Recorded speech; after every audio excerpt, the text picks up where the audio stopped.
Hi friends, आज के आमी बानाচ্ছি ঝিঙে পোস্ত। পোস্তর বাজার দর যা হয়েছে, পোস্ত খাওয়া কিন্তু একেবারে উঠে গেছে বললেই চলে।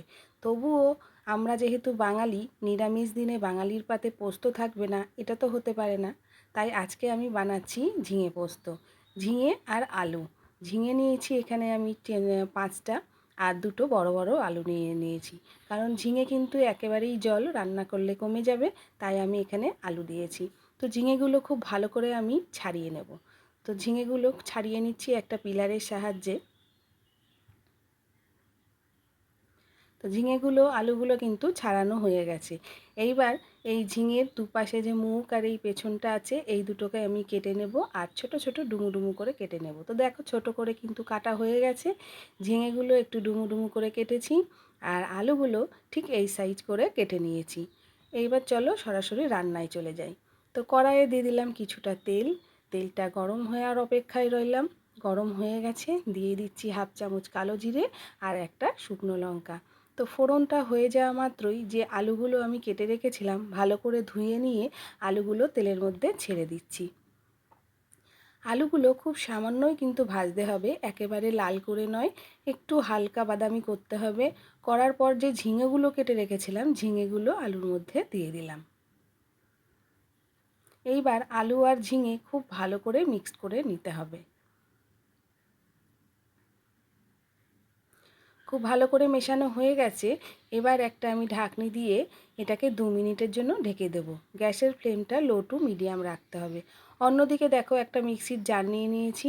এখানে নিয়ে নিলাম বেশ কিছুটা পোস্ত আর নিয়ে নিলাম 4টে কাঁচা লঙ্কা। এবার আমি এটা কিন্তু শুকনোই মিক্সির জারে ঘুরিয়েছি যাতে পোস্তটা ভালোভাবে পেস্ট হয়। এর মধ্যে কিছুটা জল দেওয়ার পর আমি আরেকটু পেস্ট করে নেব। দেখো পোস্তটা কিন্তু পেস্ট করা হয়ে গেছে। আর একটা জিনিস মাথায় রাখতে হবে, এখানে কিন্তু পোস্তটা একটু গোটা রাখতে হবে।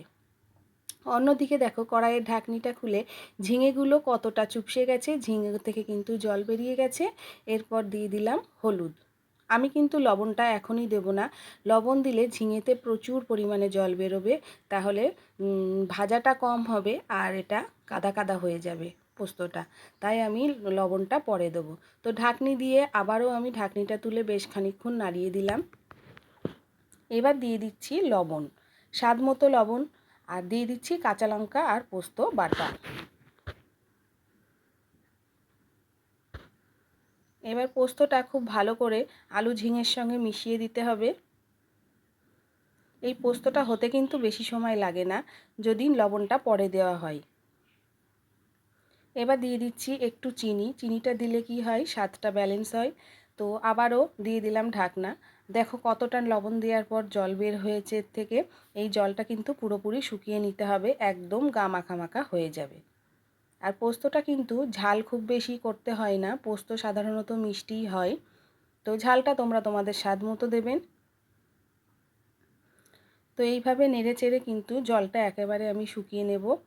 তো পোস্তর জল কিন্তু পুরো শুকিয়ে গেছে আর রান্নাটা প্রায় হয়ে গেছে। এবার এই পোস্তটা আমি একটা সার্ভিং বলে সার্ভ করে দেব। তো আজকে রান্নাটা কেমন লাগলো তোমরা কিন্তু অবশ্যই বাড়িতে এইভাবে ট্রাই করে দেখবে কেমন লাগছে। যদি ভালো লেগে থাকে তাহলে অবশ্যই আমাকে প্রচুর প্রচুর কমেন্ট করবে এবং লাইক করবে ও বন্ধু বান্ধবের মধ্যে শেয়ার করবে। আর যেসব বন্ধুরা আমার চ্যানেলটিকে আগেই সাবস্ক্রাইব করেছো তাদের প্রচুর প্রচুর ধন্যবাদ, এবং যেসব বন্ধুরা এখনও সাবস্ক্রাইব করনি তাদের আমার চ্যানেলটিকে সাবস্ক্রাইব করার অনুরোধ রইল এবং পাশে থাকা বেল আইকনটি অবশ্যই প্রেস করবে। আজকের মতো এই পর্যন্ত, আবার অন্য কোনো দিন অন্য কোনো রেসিপি নিয়ে হাজির হয়ে যাব। নমস্কার।